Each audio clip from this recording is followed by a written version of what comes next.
बिस्मिल्लाहिर्रहमानिर्रहीम। आज हम पार्ट 2 डिस्कस करेंगे। हमने मेल रिप्रोडक्टिव डिसऑर्डर की एक पीपीटी स्टार्ट की थी, पार्ट 1 में डिस्कस किया था, और पार्ट 2 में आज हम डिस्कस करेंगे एक्चुअली जो मेल रिप्रोडक्टिव के डिसऑर्डर होते हैं वो क्या होते हैं और किस तरीके से होती है। इन चीज़ों के हवाले से भी हम आज डिटेल में थोड़ा डिस्कस करेंगे पार्ट 2 में। बिनाइन प्रोस्टेटिक हाइपरप्लेजिया किसे कहते हैं? बिनाइन कहते हैं वो मास, वो टिश्यू जो नॉन कैंसरियस हो। Prostatic, prostate gland. Hyperplasia, cell के साइज का बढ़ जाना। ठीक है। जब एज के साथ एक मेल का प्रोस्टेट ग्लैंड इनलार्जमेंट हो जाता है, एज के साथ प्रोस्टेट ग्लैंड लार्ज हो जाता है, नॉर्मल साइज से बढ़ जाता है, उसको बिनाइन प्रोस्टेटिक हाइपरप्लेजिया कहते हैं। BPH is the progressive adenomatous enlargement of the prostate gland occur with the age। ठीक है जी। ये नॉन कैंसरियस इनलार्जमेंट होती है या हाइपरट्रोफी होती है प्रोस्टेट ग्लैंड की। ये एक तो नॉन कैंसरियस होती है, बाज़ औक़ात पैथोलॉजिकल कंडीशन की वजह से, किसी जरासीम पैथोजन की वजह से भी ये इनलार्ज हो जाती है। अगर एक शख्स बिनाइन प्रोस्टेट के हाइपरप्लेजिया के साथ है, ठीक है, प्रोस्टेट ग्लैंड के इनलार्जमेंट के साथ है, लेकिन बिनाइन प्रोस्टेट ग्लैंड हाइपरप्लेजिया है, तो उसको साइन सिम्टम भी होंगे। उसके साइन सिम्टम के हवाले से हम डिस्कस करें तो अगर उसको स्टार्ट में क्या होगा, हेजिटेंसी होगी, मतलब यूरिन जब वो पास करे तो यूरिन पास करने के अंदर उसको तकलीफ होगी, लेट यूरिन पास होगा, तकलीफ, पेन होगा। उसका एक यूरिन पास करने, जब पास करता है मेल, तो उसका प्रेशर भी होता है, उस प्रेशर भी डिक्रीज होगा। क्यों? प्रोस्टेट ग्लैंड की इनलार्जमेंट होने की वजह से। यूरिन फ्रीक्वेंसी भी, उसको बार बार यूरिन आएगा, रात को भी नेक्टोरिया, रात को भी वो पेशेंट जो होगा बार बार यूरिन के लिए जाएगा। ये एक साइन सिम्टम्स होती है बिनाइन प्रोस्टेट हाइपरप्लेजिया पेशेंट की। बेसिकली एक तो हमने कहा कि एज के साथ होता है। एज के साथ कैसे होते हैं उसको भी हम डिस्कस कर लेते हैं। ठीक है, पैथोजेनिक तो जरासीम के साथ होता है, अलग है। यहां पर इसको बेसिकली ये होता कैसे, उसके हवाले से थोड़ा सा डिस्कस करना। देखो, टेस्टोस्टेरोन हार्मोन है, ठीक है।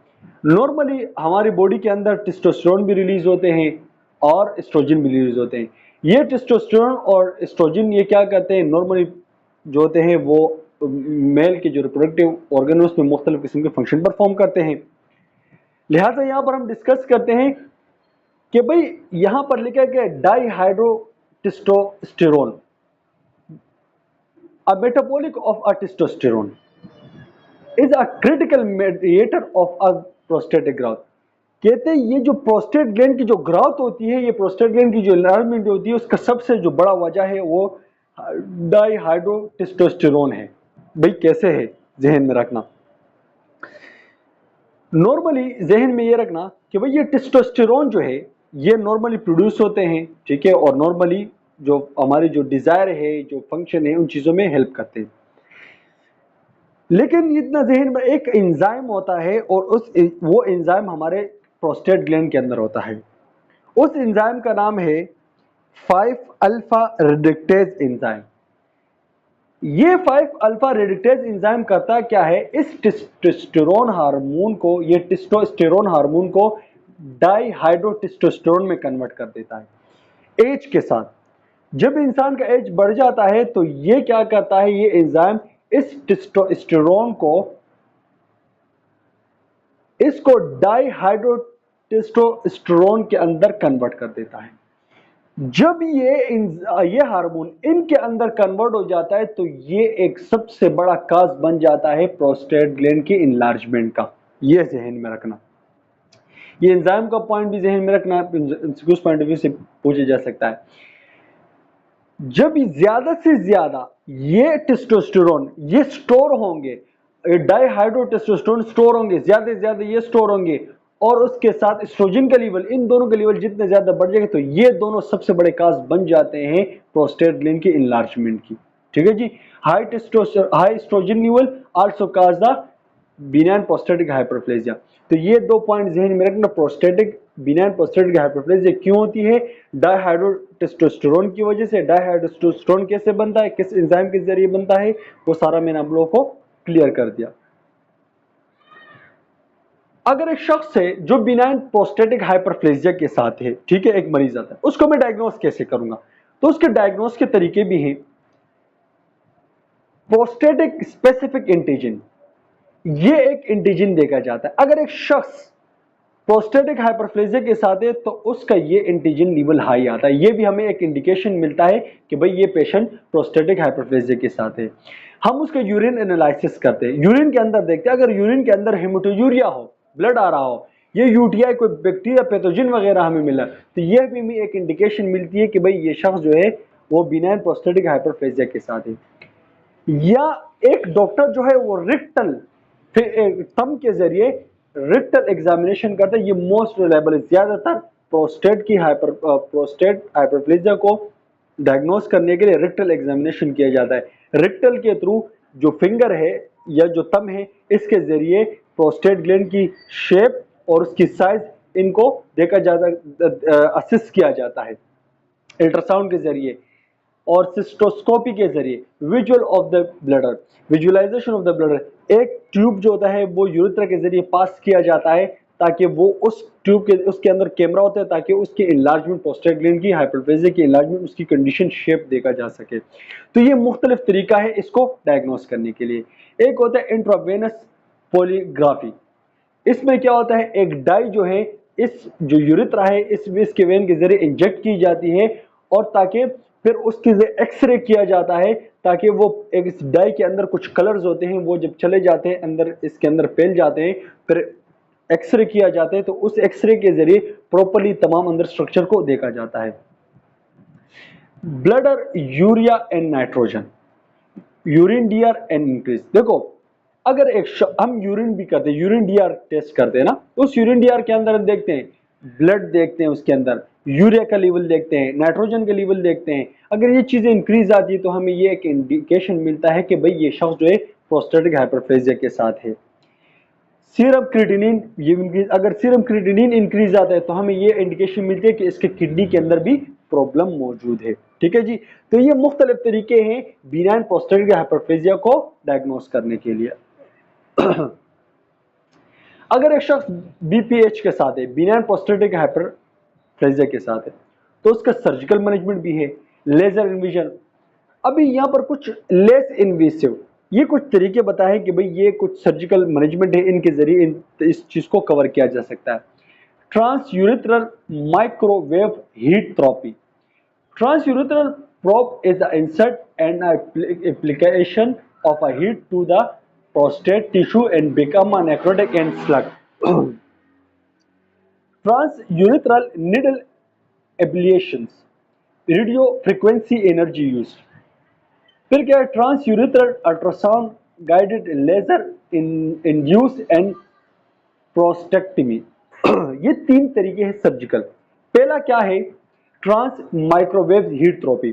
देखो इसमें क्या किया जाता है, एक ट्यूब इंसर्ट की जाती है, ठीक है, और वो ट्यूब इस पेनिस के अंदर इंसर्ट की जाती है, सीधे चली जाती है प्रोस्टेट के पास और वहां पर हीट थेरेपी दी जाती है जिसकी वजह से जो प्रोस्टेट के जो ग्लैंड के जो टिश्यू बढ़ गए हैं, हाइपरट्रोफी इनलार्ज, उन टिश्यू को वहां पर नेक्रोटिक किया जाता है, जला दिया जाता है, खराब कर दिया जाता है, मार दिया जाता है, ताकि वो जो इनलार्ज टिश्यू है वो टिश्यू मर जाए, वो खराब हो जाए और फिर वो टिश्यू जो होते हैं वो यूरिन के जरिए स्लग होके बाहर निकल जाए ताकि यूरिन आउटपुट का जो रास्ता है वो क्लियर हो सके। एक तरीका कार ये है। दूसरा क्या है, कुछ रेडियो फ्रिक्वेंसी एनर्जी, कुछ रेस के जरिए, रेडिएशन के जरिए उस प्रोस्टेट ग्लैंड की जो इनलार्जमेंट टिश्यू इनको ब्रेक डाउन किया जाता है। और कुछ क्या है, अल्ट्रासाउंड और लेजर के जरिए, इनके जरिए जो इनलार्जमेंट टिश्यू है प्रोस्टेट ग्लैंड के उनको खराब किया जाता है, उनको मारा जाता है ताकि वो नेक्रोटिक हो जाए वो टिश्यू और वो टिश्यू पर स्लग होके बाहर निकल जा सके और यूरिन का जो रास्ता है वो क्लियर हो सके। तो ये मुख्तलिफ तरीके हैं उस इनलार्जमेंट टिश्यू को कम करने के, तीन सर्जिकल। ठीक है जी। अच्छा, ये तरीका बताया गया है, transurethral resection of the prostate. ये आप पिक्चर में क्लियरली देख भी सकते हैं। ये एक प्रॉपरली इन्वेसिव प्रोसीजर किया जा रहा है, ट्यूब प्रॉपर प्रोस्टेट ग्लैंड तक पहुंचाई गई है, फिर वहां पर उसको हीट दिया जाता है ताकि प्रॉपरली वो चीजें हैं वो जो इनलार्जमेंट टिश्यू है वो नेक्रोटिक हो जाए, वो जल जाए और फिर वो नीचे की तरफ, बाहर की तरफ निकल जाए ताकि वो यूरिन का जो रास्ता है वो क्लियर हो सके। With continuous irrigation reduce of the prevent of the clot formation. इसमें क्या कहते हैं, कंटिन्यूस इरिगेशन किया जाता है। कंटिन्यूस इरिगेशन का मतलब क्या है, जब ये प्रोसीजर हो जाता है ना तो फिर क्या किया जाता है, ये हॉस्पिटलों में जिसने काम किया उनको आइडिया होता है, तो ये कंटिन्यूसली आप क्या कहते हैं नोमोस्लाइन या फ्लूइड के जरिए, ये एक 3 वे कैथेटर लगा होता है, जो पेनिस के अंदर 3 वे कैथेटर लगा होता है। एक कैथेटर के अंदर कंटिन्यूसली फ्लूइड बाहर से दिया जाता है ताकि वो फ्लूइड अंदर की तरफ जाए और जो भी नोमोस्लाइन है वो प्रेशर के जरिए अंदर की तरफ जाए और अंदर जो क्लॉट फॉर्मेशन बने होते हैं वो क्लॉट वगैरह बाहर की तरफ लेकर आ जाए, तो इसको हम क्या कहते हैं, कंटिन्यूस इरिगेशन कहलाया जाता है। Clog urine retention and kidney damage. फिर इसमें देखा जाता है कि भाई ये जो यूरिनरी का जो रास्ता है ये कोई ब्लॉक तो नहीं है, क्योंकि अगर ये ब्लॉक होगा तो यूरिन रिटेंशन होगा और अगर यूरिन रिटेंशन होगा तो किडनी डैमेज होगी। तो ये चीजें, इन चीजों को भी आपने देखना है। तो 3 वे जो फोलिस कैथेटर होता है वो आपने मेंटेन करना है। ऊपर लिखा है मॉनिटर इनपुट एंड आउटपुट। ये एक प्रोसीजर है ना, उस प्रोसीजर के बाद जो तरीकाकार है वो बताया गया है कि भाई अगर एक प्रोसीजर हो जाए तो फिर आपने कंटिन्यूस इरिगेशन, बाहर से फ्लूइड ज्यादा से ज्यादा देना है ताकि अंदर क्लॉट्स वगैरह ना बने और जितनी भी गंदगी हो बाहर की तरफ निकल आ जा सके।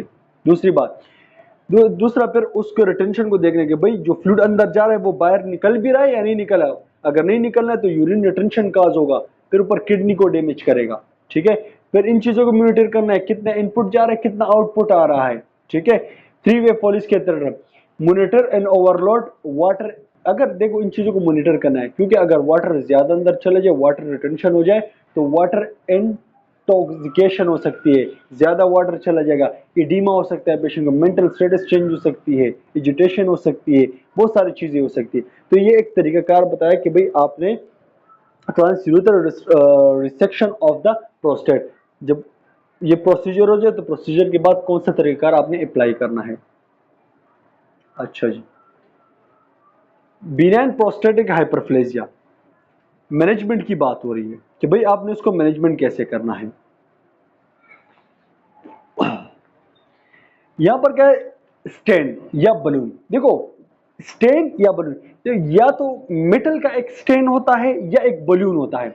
इसको बेसिकली इस यूरेथ्रा के अंदर इंसर्ट किया जाता है, पिनियल ग्लैंड की यूरेथ्रा के अंदर इंसर्ट किया जाता है ताकि एक क्लियर रास्ता बन सके, ताकि क्लॉट वगैरह या फॉर्मेशन वगैरह ना रहे और जितनी भी अंदर गंदगी है वो बाहर की तरफ निकलती जाए और क्लॉट्स वगैरह जो भी चीजें हैं वो बाहर की तरफ निकला जा सके और प्रोस्टेट ग्लैंड जो है वो प्रॉपरली, वो उसकी जो कंप्रेशन है वो थोड़ी सी लॉस हो जाए ताकि जो यूरिन है ऊपर से बाहर की तरफ प्रॉपरली आए और वाटर रिटेंशन अंदर काज ना हो। सर्जिकल की बात करते हैं। Surgical removal of the inner part of the prostate through an endoscopy insertion through the urethra non external skin incision of the male। देखो ये TURP जो है ये एक सर्जिकल रिमूवल, एक सर्जिकल प्रोसीजर है, लेकिन ये एक ऐसा प्रोसीजर होता है जिसमें प्रोस्टेट ग्लैंड की जो भी चीजें इनको रिमूव किया जाता है, लेकिन जो हाइपोट्रोफी जो चीजें इनको रिमूव किया जाता है लेकिन कोई बाहर से कट वगैरह नहीं की जाती है, एक एंडोस्कोपी के थ्रू किया जाता है, पेनिस ग्लैंड के जरिए इंसर्शन की जाती है एंडोस्कोपिक, और उसके जरिए आप अंदर जो एक्स्ट्रा जो टिश्यू है उनको आप रिमूव करते बगैर कोई कट वगैरह लगाए। प्रोस्टेक्टमी की बात करें तो प्रोस्टेक्टमी को ये एक सर्जिकल तरीका है जो इनलार्जमेंट प्रोस्टेट ग्लैंड की जो टिश्यू इनको बाहर निकालने का, लेकिन इसमें कोई कट वगैरह नहीं लगाया जाता है और ये यूरेथ्रा के थ्रू की जाती है। अगर इन चीजों को आप थोड़ा सर्च भी करेंगे यूट्यूब पे तो आप लोगों को वीडियो आ जाएगी और काफी कॉन्सेप्ट और भी क्लियर हो जाएगा। प्रोस्टेक्टमी की बात करें, अभी प्रोस्टेक्टमी मतलब प्रोस्टेट ग्लैंड को बाहर निकालना। प्रोस्टेट ग्लैंड को, अभी प्रोस्टेट ग्लैंड को भी 3 तरीकों से निकाला जाता है। एक पेरिनियल प्रोस्टेक्टमी, पेरिनियल प्रोस्टेक्टमी मतलब जो पेरिनियम जो एरिया है उस एरिया से कट लगाया जाता है और उसके थ्रू उस एरिया में जब आप जो पेरिनियम जो एरिया है, जो डायमंड एरिया है, इस पेरिनियम एरिया में जब आप इंसर्शन करते हो और इसके थ्रू प्रोस्टेट ग्लैंड को बाहर निकालते हो तो इसको पेरिनियल प्रोस्टेक्टमी कहलाई जाती है। एक होता है सुप्राप्यूबिक रिसेक्टमी, इसमें lower abdomen insertion through the bladder and यूरेथ्रमी, जब आप एब्डोमेन के लोअर हिस्से पर कट लगाते हैं और फिर ब्लडर के थ्रू, ब्लडर में कट लगाते हैं और ब्लडर के थ्रू आप प्रोस्टेट ग्लैंड को रिमूव करते हैं, that is called suprapubic resection कहलाया जाता है। ये एमसीक्यूज पॉइंट ऑफ व्यू से इंपॉर्टेंट है, बहुत ज्यादा इन चीजों के ऊपर ध्यान रखें। एक होता है retropubic, lower abdomen does not go through the bladder, इसमें कोई ब्लडर, इसमें भी कट लगाया जाता है लेकिन ब्लडर के थ्रू नहीं, विदाउट ब्लडर के थ्रू आप बगैर ब्लडर को साइड करके आप उसको सिर्फ और सिर्फ क्या करते हैं, प्रोस्टेट ग्लैंड को बाहर निकाल जाते हैं, तो इसको हम रेट्रोप्यूबिक प्रोस्टेक्टमी कहलाई जाती है। पेरिनेल प्रोस्टेक्टमी जहन में रखना, सुप्राप्यूबिक रिसेक्शन और या रेट्रोप्यूबिक प्रोस्टेक्टमी, इनमें यही फर्क है, सुप्राप्यूबिक में ब्लडर इन्वॉल्वमेंट होती है और रेट्रोप्यूबिक में कोई ब्लडर इन्वॉल्वमेंट नहीं होती। ठीक है जी। अच्छा, बिनाइन प्रोस्टेटिक हाइपरप्लेजिया। अभी फार्माकोलॉजिकल मैनेजमेंट की बात करें, अल्फा ब्लॉकर, अल्फा ब्लॉकर क्यों देते हैं, क्योंकि ये क्या करते हैं, उस यूरिनरी ट्रैक्ट के जो मसल्स होते हैं उनको रिलैक्स करता है ताकि ये जो मसल्स हो वो रिलैक्स हो और यूरिन ये हो क्या प्रॉपरली बगैर पेन बगैर किसी तकलीफ से वो इजीली आउट हो सके। लेकिन इसके साथ कुछ साइड इफेक्ट भी हो सकते हैं अल्फा ब्लॉकर देने की वजह से, और ऑर्थोस्टैटिक हाइपरटेंशन हो सकता है। मतलब अगर एक पेशेंट है जिसको बिनाइन प्रोस्टेटिक हाइपरप्लेजिया है लेकिन मैं उसको ये अल्फा ब्लॉकर दे रहा हूँ तो उसकी वजह से वो हो सकता है कि पेशेंट अचानक से जब बैठेगा एकदम उसका बीपी जो होता है वो डाउन हो सकता है, जिसको हम ऑर्थोस्टैटिक हाइपरटेंशन कहते हैं, हाइपोटेंशन कहते हैं। अच्छा जी, फिर ओपियम सपोस्ट्री, ये reduce the post operative bladder spasm. देखो ये सपोस्ट्री होती है जो रेक्टम के थ्रू दी जाती है। ये क्यों दी जाती है, क्योंकि जब ऑपरेशन के बाद, पोस्ट ऑपरेशन के बाद पेन बहुत ज्यादा होता है मसल जो ब्लडर स्पाज्म की वजह से, तो उस ब्लडर स्पाज्म को कम करने के लिए हम ओपियम सपोस्ट्री दी जाती है ताकि वो जगह सुन हो जाए और पेन कम हो। नार्कोटिक एनाल्जेसिक, बस ऑपरेशन के बाद हम ऐसे कुछ ऐसी मेडिकेशन दे जिसके अंदर थोड़ा सा नशा वगैरह होता है ताकि पेशेंट की जो पेन है उसका कम हो सके, जिसके अंदर वेकोडिन आते हैं, मॉर्फिन आता है, कोडाइन आता है। तो ये तमाम ऐसी चीजें होती हैं जिसके जरिए क्या हो सकता है, आप पेशेंट का जो पेन है उसको कम किया जा सकता है। लेकिन इसकी वजह कॉन्स्टिपेशन हो सकती है क्योंकि ये क्या करती है, जो क्या कहते हैं नर्व्स होते हैं उनको थोड़ा कंप्रेस कर देती है। तो नर्व की कंप्रेस होने की वजह से जो मेटाबॉलिक जो मूवमेंट होती है इंटेस्टाइन की वो थोड़ी कम हो जाती है और सेंसेशन कम होने की वजह से कॉन्स्टिपेशन हो सकता है क्योंकि ये नशे होती है तो ये जो नर्व्स होते हैं उनके सिग्नल को कंप्रेस करती है। अच्छा, एक प्रोस्कार के नाम से मेडिकेशन आती है, एमसीक्यूज पॉइंट ऑफ व्यू से भी इंपॉर्टेंट है, ये जहन में रखना।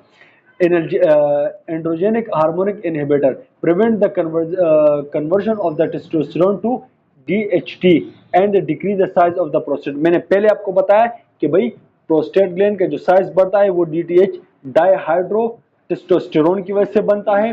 और जब ये प्रोस्कार एक ऐसी मेडिकेशन है, और ये एमसीक्यूज पॉइंट ऑफ व्यू में आया भी है, प्रोस्कार एक ऐसी मेडिकेशन है जो टेस्टोस्टेरोन को डिहाइड्रो टेस्टोस्टेरोन के अंदर कन्वर्ट होने नहीं देती। जब यह टेस्टोस्टेरोन डिहाइड्रो टेस्टोस्टेरोन के अंदर कन्वर्ट नहीं होगा तो प्रोस्टेट का साइज भी नहीं बढ़ेगा। तो ये जहन में आपका होना चाहिए। ठीक है जी। अच्छा, बिनाइन प्रोस्टेटिक हाइपरप्लेजिया, अभी कुछ इसके इंटरवेंशन के हवाले से बात करें। एक पेशेंट अगर बिनाइन प्रोस्टेटिक हाइपरप्लेजिया के साथ है तो हमने क्या करना है, उनके फ्लूइड को इंक्रीज करना है, इनपुट आउटपुट को भी देखना है। फ्लूइड क्यों, ताकि ज्यादा से ज्यादा वो फ्लूइड इंटेक कर सके और ज्यादा से ज्यादा यूरिन बाहर निकल सके और जो भी कचरा है, जो भी चीजें हैं वो बाहर निकल सके। Maintain the gravity of the drainage of the Foley's catheter, जो फोलिस कैथेटर उसकी ड्रेनेज को उसकी जो ग्रेविटी है उसको नीचे रखना चाहिए। मिसाल के तौर पर अब एक पेशेंट ने बेड पे लेटा हुआ है और आपने यूरिन बैग को उसके टेबल के ऊपर रख दिया है, इस तरह नहीं, क्योंकि जब ग्रेविटी ऊपर होगी यूरिन ऊपर की तरफ तो यूरिन फोलिस बैग में नहीं जा पाएगा क्योंकि वो ग्रेविटी चेंज हो जाती है। तो आपने यूरिन बैग को पेशेंट से नीचे ही लटकाना है, बेड के साथ आपने लटकाना है ताकि जो यूरिन बैग है वो नीचे हो और ऊपर से यूरिन जो है प्रेशर के जरिए आए और नीचे के अंदर चले, यूरिन रिटेंशन ना काज हो। Keep irrigation following note the clots, irrigation को देखना है। मैंने आपको पहले बताया कि भाई जितना फ्लूइड हम दे रहे हैं ना, वो जो क्या कहते हैं क्लोट्स को ना बने, ताकि नॉर्मोस्लैन, ये 3-वे कैथेटर आप ज़रा एक दफ़ा यूट्यूब में देख भी लेना। 3-वे कैथेटर होता है, उस कैथेटर में उस नॉर्मोस्लैन को उसके साथ अटैच किया होता है, वो प्रेशर के ज़रिए वो अंदर जाता है यूरिन उस कैथेटर के अंदर, और फिर वो जो नॉर्मोस्लैन है वो अंदर ब्लडर में जाता है, और जो इरिगेशन क्लॉट्स होते हैं उनको दूसरे वे के ज़रिए बाहर निकाला जाता है। पुलिस बैग लगा होता है उसमें, ठीक है जी। अच्छा, पेशेंट के जो पेन है इन चीज़ों को भी देखना है। अच्छा, एक जहन रखना, monitor pain level, temperature, oral not rectal. Patient के टेम्परेचर को आपने रेक्टली नहीं देखना, ऑरली देखना है। उसकी वजह है क्योंकि जो प्रोस्टेट के जो एरिया है वो बहुत ज़्यादा सेंसिटिव होता है, इस वजह से। Avoid the standing, provide of the stool softener.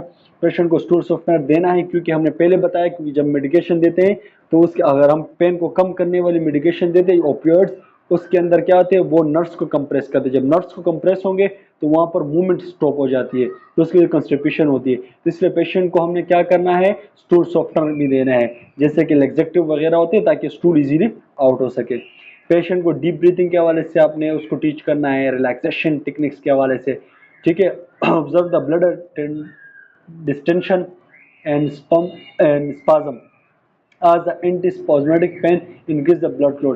Patient को आपने क्या करना है, उसके ब्लडर को भी देखना है, ताकि वो ब्लड हो तो फुल्ली वाटर यूरिन रिटेंशन तो काज नहीं हो रहा। पेन के हवाले से पेशेंट को पूछना है।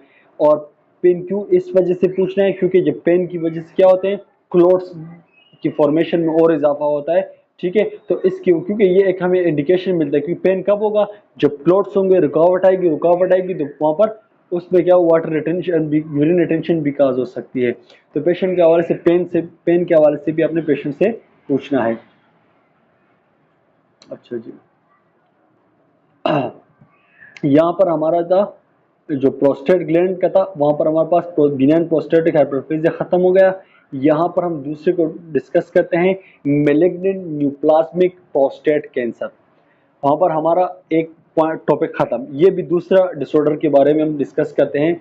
ये प्रोस्टेट ग्लैंड के अंदर जब कैंसर डेवलप हो जाए वो क्या होते हैं, उसके हवाले से हम डिस्कस करते हैं। With the second leading cause of the cancer death in men. Patient male के अंदर जो फर्स्ट लीडिंग काज होता है वो लंग्स है, सेकंड लीडिंग काज जो होता है मेन के अंदर वो है प्रोस्टेट कैंसर। प्रोस्टेट कैंसर जो है ये सेकंड लीडिंग काज होता है मेन के अंदर, आदमियों के अंदर। Risk factor include advance age, with first degree relative which is the prostate cancer, with African American heritage and high level of the serum testosterone। अच्छा देखो, ये क्या कह रहे हैं कि भाई जब प्रोस्टेट ग्लैंड के अंदर कैंसर डेवलप हो जाए उसको हम उसको मेलिग्नेंट न्यूप्लाज्मिक प्रोस्टेटिक कैंसर भी इसे कह सकते हैं, या सिंपल वर्ड्स में मेलिग्नेंसी ऑफ प्रोस्टेट भी कह सकते हैं, या प्रोस्टेट कैंसर भी कह सकते हैं, बहुत सारी चीज़ आप कह सकते हैं। अच्छा, इसका रिस्क क्यों हो सकता है भाई, एडवांस एज भी एक कॉमन फैक्टर है, ठीक है। और दूसरी बात, ये ज़्यादा प्रोस्टेट ग्लैंड के जो कैंसर होते हैं ये ज़्यादातर अमेरिका और अफ्रीका के जो लोग होते हैं मेल, उनके अंदर ज़्यादातर पाए जाते हैं, ठीक है। अगर एक शख्स प्रोस्टेट ग्लैंड का कैंसर के साथ है तो उसका हमें एक इंडिकेशन मिलता है, जब हम उसका टेस्टोस्टेरोन, सीरम टेस्टोस्टेरोन करते हैं तो वो हाई लेवल पे आता है। तो अगर उसका हाई लेवल सीरम टेस्टोस्टेरोन आता है तो हमें ये एक इंडिकेशन मिलती है कि ये पेशेंट जो है प्रोस्टेट कैंसर के साथ है, ठीक है। और इसका 5 ईयर सर्वाइवल रेट है। मिसाल के तौर पर एक पेशेंट है जो अभी एयरली डायग्नोस हो गया है, कि मिसाल के 2025 है ना, अभी इस 2025 में वो डायग्नोस हो गया कि भाई उसको प्रोस्टेट कैंसर है। तो फिर इसमें अभी से वो जब वो इलाज करता है और वो अपनी कोशिश करते हैं तो वो 5 सालों तक कोशिश होती है, एक आइडिया लगाया होता है कि 89% चांसेस होते हैं कि अगले 5 साल तक वो जिंदा रह सके। तो ये एक 5 ईयर सर्वाइवल रेट बताया गया है, ठीक है। प्रोस्टेट कैंसर, अगर एक शख्स प्रोस्टेट कैंसर के साथ है, ठीक है जी, तो उस प्रोस्टेट कैंसर के साथ क्या साइन सिम्टम होंगे कि भाई एर्ली ट्यूमर, जब स्टार्ट में प्रोस्टेट कैंसर का ट्यूमर होते हैं तो कोई साइन सिम्टम ऐसा नहीं होते। यूरिन ऑब्स्ट्रक्शन होती है, difficulty and frequency urination, retention, decrease the size and force of urine system. ये थोड़ी चीजें होती है, मतलब पेशाब करने में, जो यूरिन आउटपुट करने में थोड़ा सा डिफिकल्टी होती है, यूरिन बार बार आते हैं, फ्रीक्वेंसी, कभी कभार यूरिन रिटेंशन भी होता है, और फोर्स जो होता है, एक फोर्स प्रेशर होता है वो भी डिक्रीज होता है। यूरिन के अंदर ब्लड भी आता है, पेनफुल एजुकुलेशन, एजुकुलेशन के दौरान पेन होता है। तो एयरली में कोई साइन सिम्टम होते हैं, मगर जैसे जैसे वक्त गुजरता जाता है तो ये चीज़ें सामने आती है। ठीक है, पेनफुल एजुकुलेशन, एजुकुलेशन के दौरान पेन होता है। सब्जेक्टिव, अगर एक पेशेंट है वो प्रोस्टेट कैंसर के साथ है तो उसका फीलिंग क्या होती है, बैक पेन होता है उसको, हिप पेन होता है, सेम सिम्टम हो, बिल्कुल इसी तरह सिम्टम होते हैं जैसे बिनाइन प्रोस्टेटिक हाइपरट्रोफी के साथ होते हैं। ठीक है, हाइपरप्लेजिया के साथ होते हैं, सेम उसी तरह सिम्टम होते हैं। ठीक है, जैसे उसके अंदर हेजिटेंसी होती थी, यूरिन करने में तकलीफ होती थी, और प्रेशर भी डिक्रीज हो जाता था, यूरिन पास करने में तकलीफ होती थी, रिटेंशन भी हो जाता था, सेम उसी तरह चीज़ें होती है। ठीक है, लेकिन बैक पेन भी इसके साथ इंक्लूड हो जाता है। ठीक है, अगर एक फॉर एग्जांपल मैं यहाँ पर एक सिनेरियो बेस्ड एमसीक्यूज बनाऊं कि एक पेशेंट है जिसको भाई उसको सेम उसको पेशेंट है, एक उसको हेजिटेंसी भी है यूरिन में, डिक्रीज प्रेशर भी है, फ्रिक्वेंसी भी उसको बड़ा मसला हो रहा है, बार बार यूरिन आ रही है, डिस्यूरिया के साथ भी है। लेकिन सबसे मेन बात मैं इसमें ये डाल दूँ कि वो बैक पेन और हिप के साथ है, बैक पेन के साथ है, तो आपको आइडिया हो जाएगा हाँ कि बैक पेन जो है प्रोस्टेट कैंसर के साथ हो सकता है।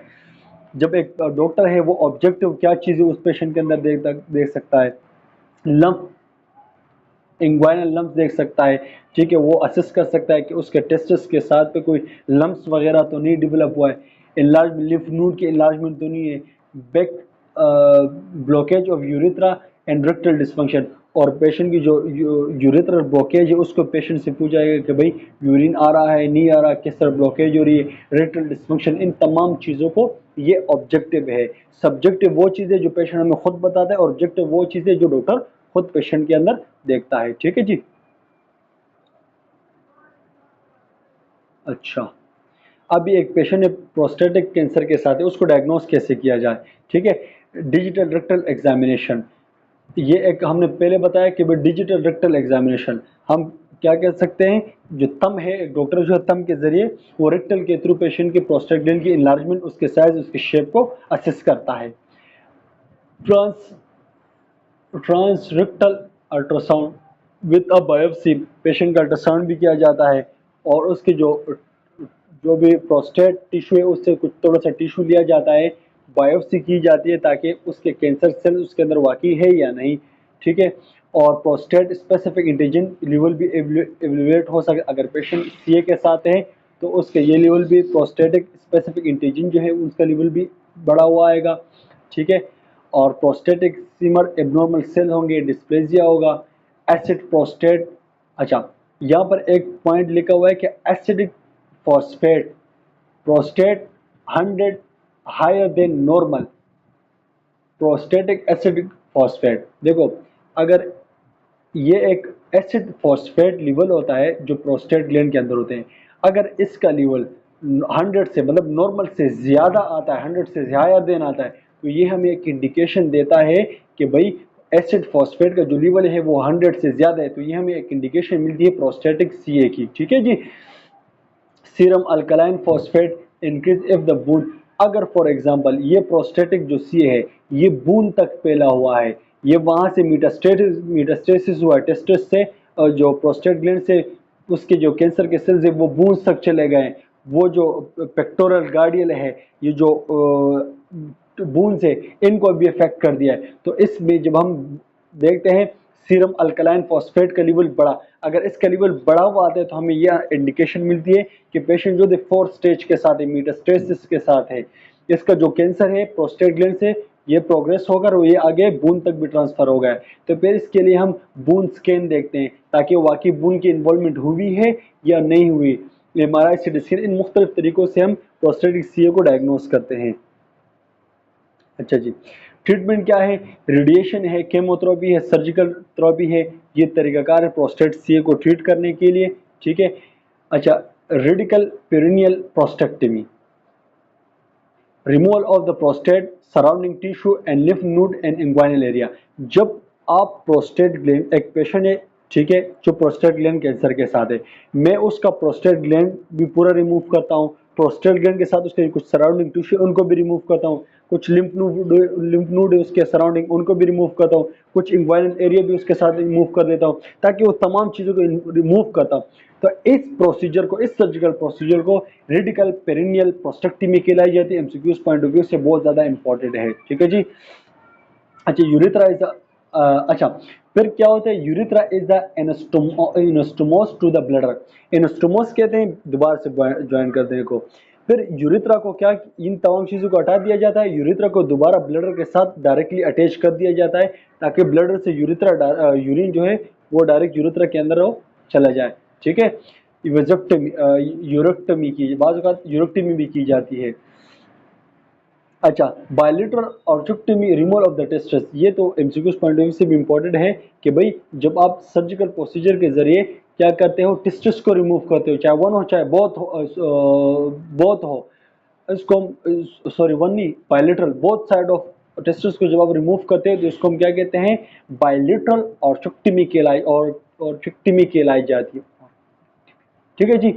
तो ये एक ट्रीटमेंट है कि भाई हमने पहले प्रोस्टेट कैंसर के हवाले से डिस्कस, प्रोस्टेट कैंसर क्या है, साइंस सिम्टम के हवाले से डिस्कस किया, फिर डायग्नोस के हवाले से डिस्कस किया, ट्रीटमेंट के हवाले से डिस्कस किया, ठीक है जी।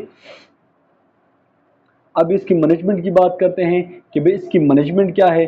अच्छा जी, इसकी देखो वो तो हमारा हो गया, अच्छा हमें ट्रीटमेंट भी कंप्लीट हो गई। अच्छा, यहाँ पर ये मैनेजमेंट है malignant neoplasmic of the testicular cancer. अभी फॉर एग्जांपल एक पेशेंट जो टेस्टिस कैंसर, प्रोस्टेटिक कैंसर तो हमने डिस्कस कर लिया, प्रोस्टेटिक कैंसर क्या होता है वो भी हमने पढ़ लिया, साइन सिम्टम भी डिस्कस कर लिया, डायग्नोस भी देख लिया और ट्रीटमेंट भी हमने डिस्कस कर ली। अभी हमारे पास आता है टेस्टिकुलर कैंसर के हवाले से। तो टेस्टिकुलर कैंसर जो है इसके हवाले से अगर हम बात करते हैं तो भाई ये एक 1% होता है, बहुत ज्यादा रेयर होता है। टेस्टिकुलर कैंसर जो है बहुत ज्यादा रेयर होता है, 1% हो सकता है, और इसकी 15 से 35 साल एज इनके दरमियान हो सकता है 1%, ज्यादा बहुत ज्यादा कम होता है। Essential for a client to learn